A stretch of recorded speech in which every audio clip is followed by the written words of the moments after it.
So it is Tuesday, y'all, and you know what that means. Listen, I am an avid reader, as you can tell from my background, and I know that there's never been any experience or anything that I want to learn that's not already in a book.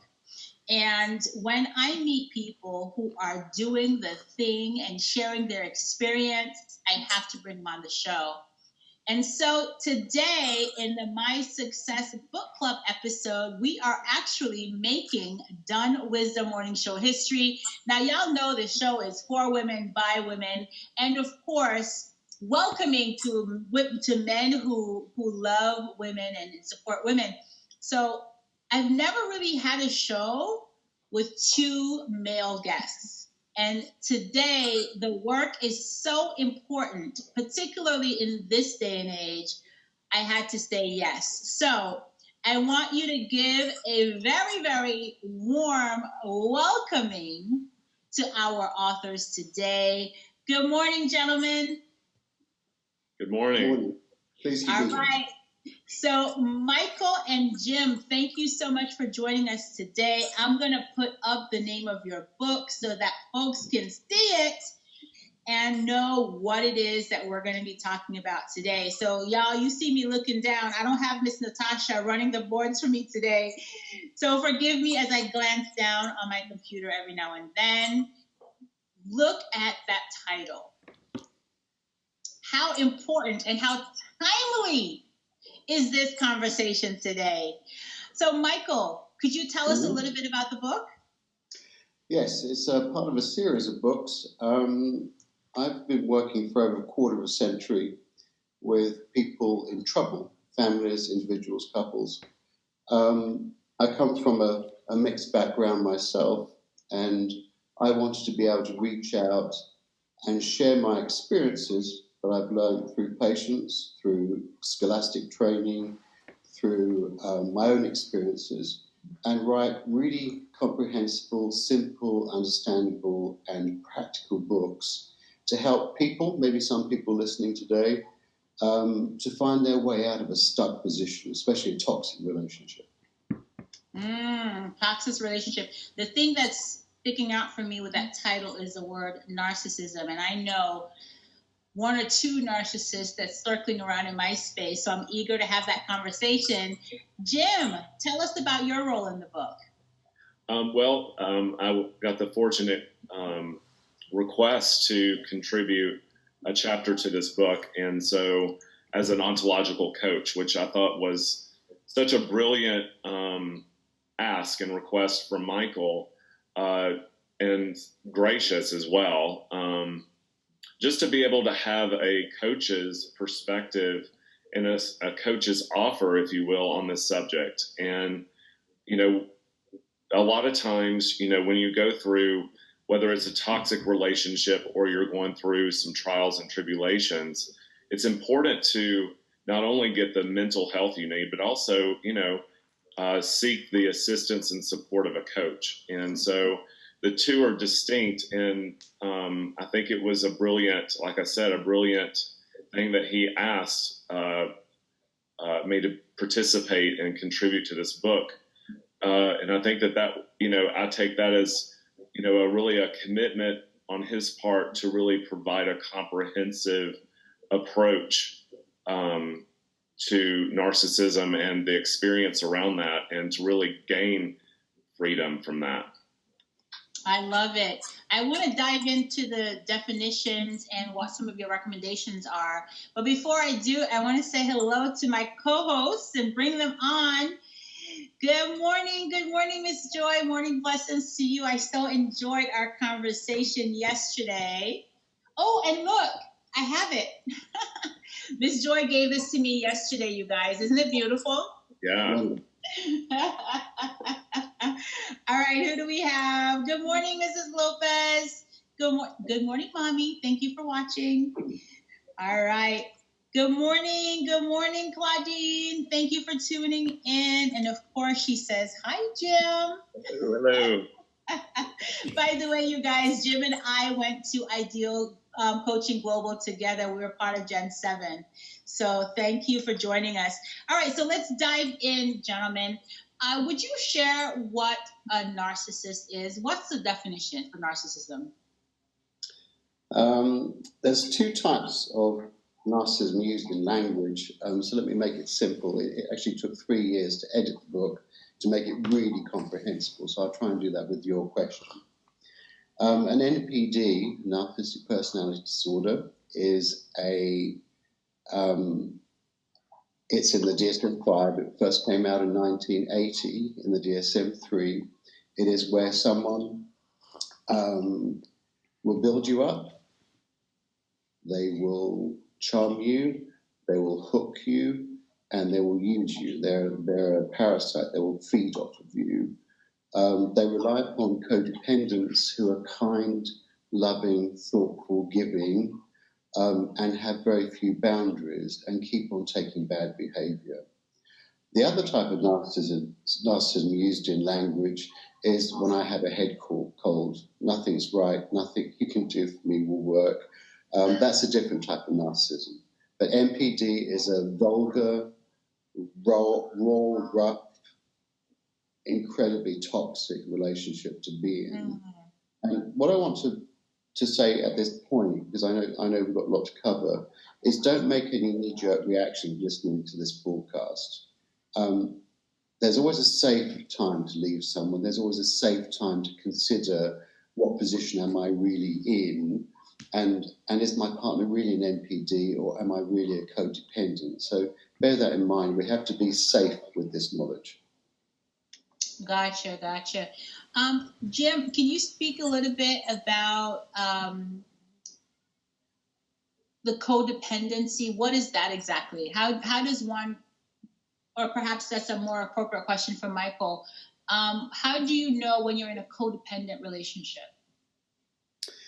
We stay in an unhealthy relationship through fear, through loss of love, because we feel we're ugly, because we feel no one else will want us.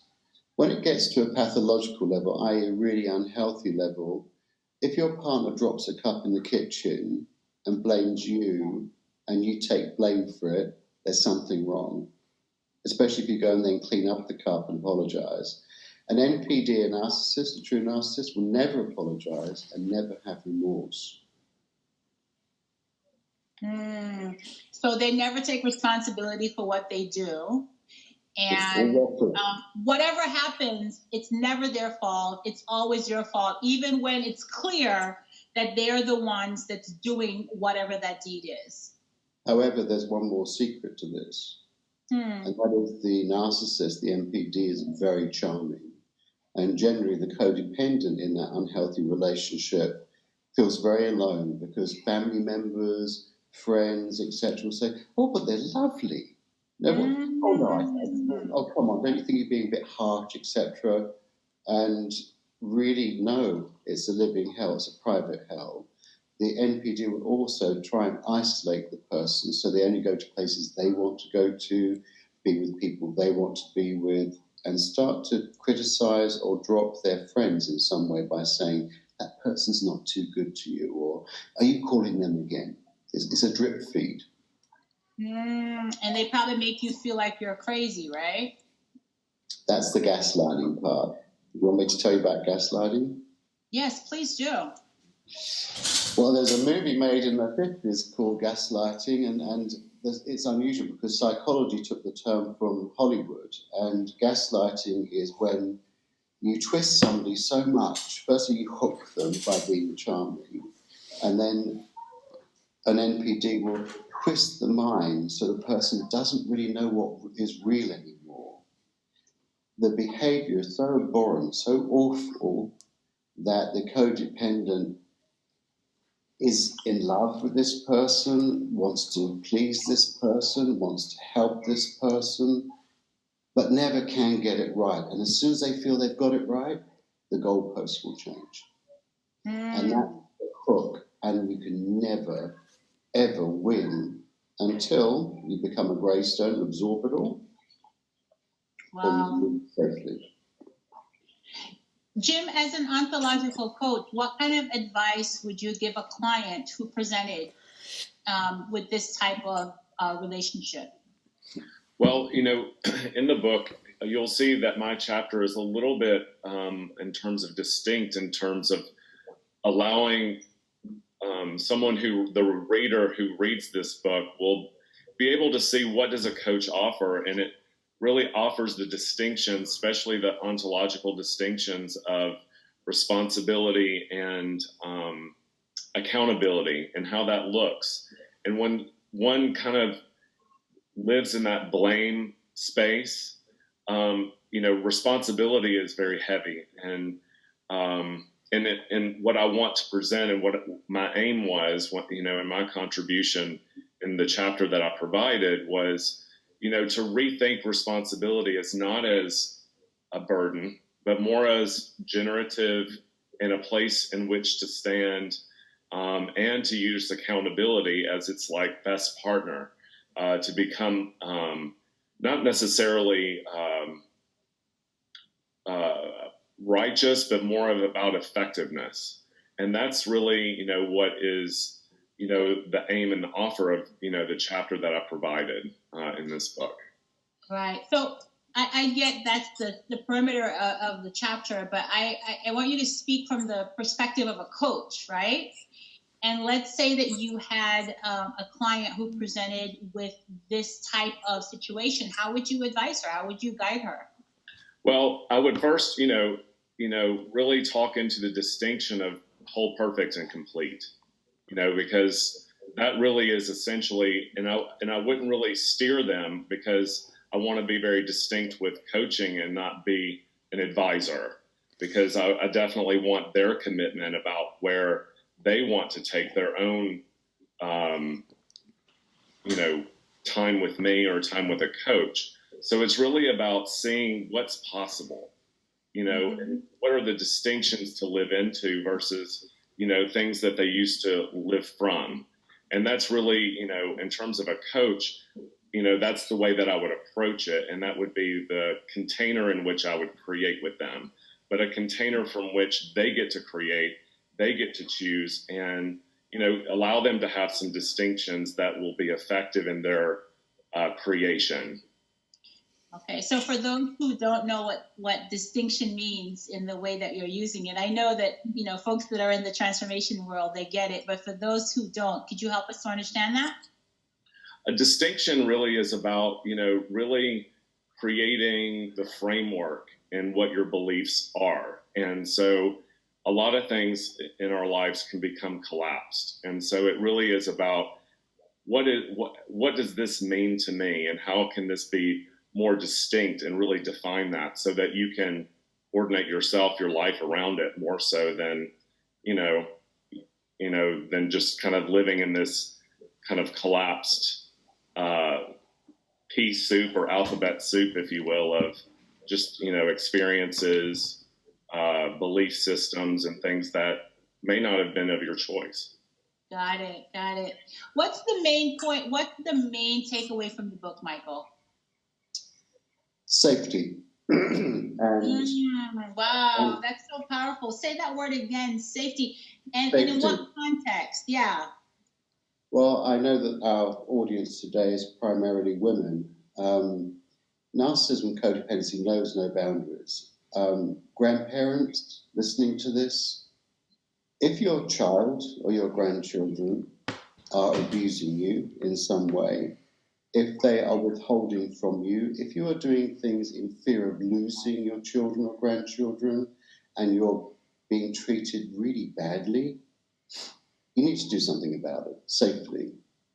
If it's your parents, we have narcissistic parents, and you are the child or the grandchild of a narcissistic grandparent or parent, and you're doing things that really don't feel comfortable, or you're being put to ransom, it's unhealthy. But because you're kind and thoughtful and trying to fix things, maybe you keep on dropping that boundary, saying, I'm here again, I'll pick you up, I'll do what you need, please don't hurt me, nobody else will want me. If those kind of echoes are going in your head, you need to do something about them. And in intimate relationships, romantic relationships, if you're unhappy for most of the time and you feel, I can't live without this person, and therefore I'm going to keep on morphing myself, changing myself into something else, you're probably in a very unhealthy relationship. So this is my arm of care to people that may not access therapy because they might not be able to afford it, they might not feel like they can do that because of their image. In addition to that, it might be that they're scared. Codependents are really scared of their relationships and families and partners.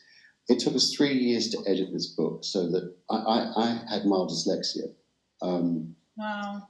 And so I really, when I write or when I do a show or when BBC interview me, when I do that kind of thing, I do it very simply, very comprehensively. This book is very easy to read. So the main message from this book, and it's, as I said, it's part of a series, is read it, pick it up, give it to a friend. If something doesn't seem right in your life or the life of somebody you care about, reach out to them. That's such a powerful statement, Michael, and I see that it's really connecting with the audience as well. Miss Joy just retyped the word safety in all caps. Always. It really lands. So could you perhaps give some suggestions? I know you're a psychologist by training as well, yes? Mm-hmm. So could you give us some tips? How does a woman or a man, for those men who are watching the show, how does someone set boundaries with a narcissist? You can't. There's no treatment, there's no cure for a narcissist. And there's a link, and I'm going to give you the link very briefly because I know this we're limited on time. Pedophiles will have sex with underage children without remorse. The clinical definition is without remorse. So they don't learn from mistakes. They think it's okay. NPDs do what they do, domestic violence, without remorse. They don't learn from their mistakes. There's no way of them learning or changing. So you can't. You have to put boundaries in for yourself, and we can't change other people. So the boundaries for ourselves is to, and a bit of what Jim said, listen to the echo in your head, because we're trained throughout our life. Listen to what your self is telling you. The difference between animals and humans is that animals don't kid themselves. Humans, we kid ourselves through our training. We start to say, oh, well, that's fine, or I'll get over that, or I really like that, or, if you don't like salad of mayonnaise on your cheese sandwich, say I don't want it. But if the narcissist says, well, in actual fact, that's the only way to eat a cheese sandwich, you're going to have to find a safe way of changing that for yourself. And the other thing, ladies and gentlemen, if there's any domestic violence going on, be very careful, be very safe. Do not make a knee-jerk reaction. Consult with many of the agencies out there which are free of charge, or make a plan of exit to be safe for you. It's very important. Yeah, and a plan is such a necessary thing. I heard you say earlier that one of the things that narcissists do is that they isolate you, right? Correct. And then on the outside in your family, people may be thinking, oh, this person is great, the perfect partner for you, but you're living in your own private hell. Correct. So is it possible? Well, here's what I'm hearing. I'm hearing that it is not possible to be in a healthy relationship with a narcissist. Is that an accurate assumption? Correct. Yes. The healthy way is to leave. All right. Okay. My calling in this, again, for your listeners, my calling in this has always been, I was going to be a priest as a teenager. I changed track when I was 14. But I kind of became a helper in some way with this line of work. But the lucky ones are people that find peace. They find that they can leave or they can change things up, and they find peace and security and safety.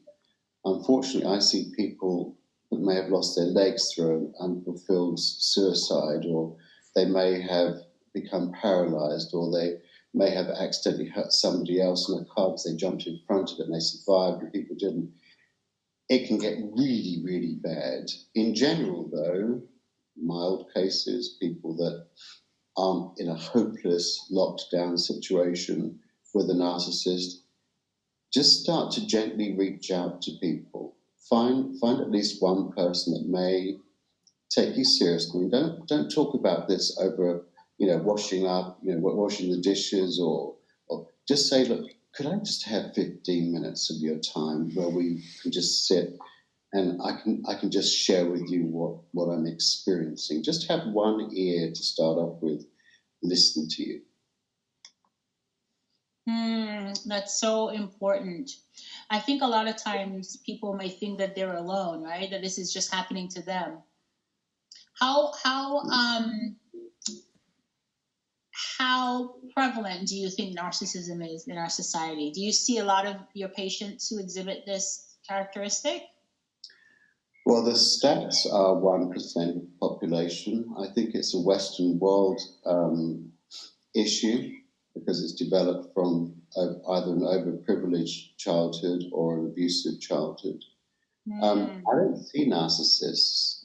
They've tried occasionally, but I've got the right who I see in my practice, and I choose to look up. So the answer is no. You're not the right patient for me. I get it. I look after the abused part of the relationship, whether that's a child, a parent, a grandparent, a partner, a husband, wife. And don't forget, this knows no boundaries. Yeah. LGBTQ, male, female, questioning, wherever you are, whatever age, wherever you are in the world, apart from it is a Western world issue, but it's prevalent everywhere. So I'd say I don't think it's about the population of codependents. The codependents are really, in a simple way, overkind people. They really are. And usually that they like to rescue people and make things better because they will suck and dry. Right. Well, what if you're a codependent? What if you have a codependent type personality and you're not in a relationship with a narcissist? Lucky you. Keep it that way. Find somebody nice. You don't have to rescue the world to be in love. That's so true. That's so true. Well, you guys, I would love for you to consider getting this book. Take a look at it, particularly if you think that you may be in a narcissistic or a codependent type of relationship. You might find some tips and tools that will help you get to your safety. So yes, for sure. This is one of the things that I agree with 100%. You can't change people. Oh, there we go. You can't change people. So Tim, any final words of wisdom for our audience?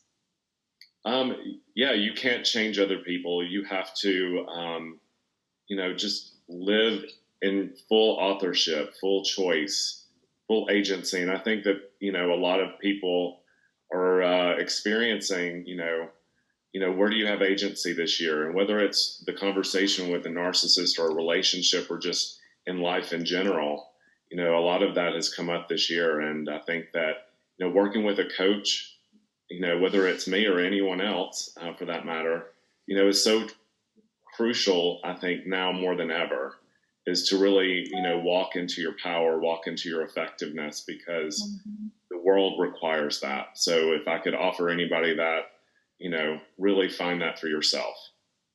Yes, for sure. Hey, I know you have a program coming up. Do you want to talk about it briefly? Sure. It's a 12-week program that starts November 2020 this year. So it's really about designing your life and really talking, really going into what I just said and really going in full-fledged the rest of this year, 2021, with full agency and really thinking about your life and not from thinking about your life in terms of I want to do X, Y, Z, but also thinking about that and can I actually do that? Do I have the resources? Do I have the abilities? And if so, let's make it happen. And, really thinking about your life in three parts: current and future, and what is the gap between that and what you want to do. So it's going to take some work. And, my offer is that you guys join me for that and, design a beautiful 2021 for yourself. Fantastic. So that's Jim's contact information there if you want to reach out to him directly. Michael, any final words of wisdom? I hope I've helped. If I help one person by doing an interview, one person by writing a book, or one person consulting with, then I've done my job. Fantastic. Hey, Sophia, I see you just jumped on. So good morning to you too, my friends. I hope you're staying dry in the South Florida weather today. All right, gentlemen, thank you so much for joining us today. Some good stuff. I like the conversation. Thank you so much, Melissa. Nice to meet you. My pleasure. Nice to meet you as well. All right, you guys, thank you for joining us for this Tuesday My Success Book Club edition.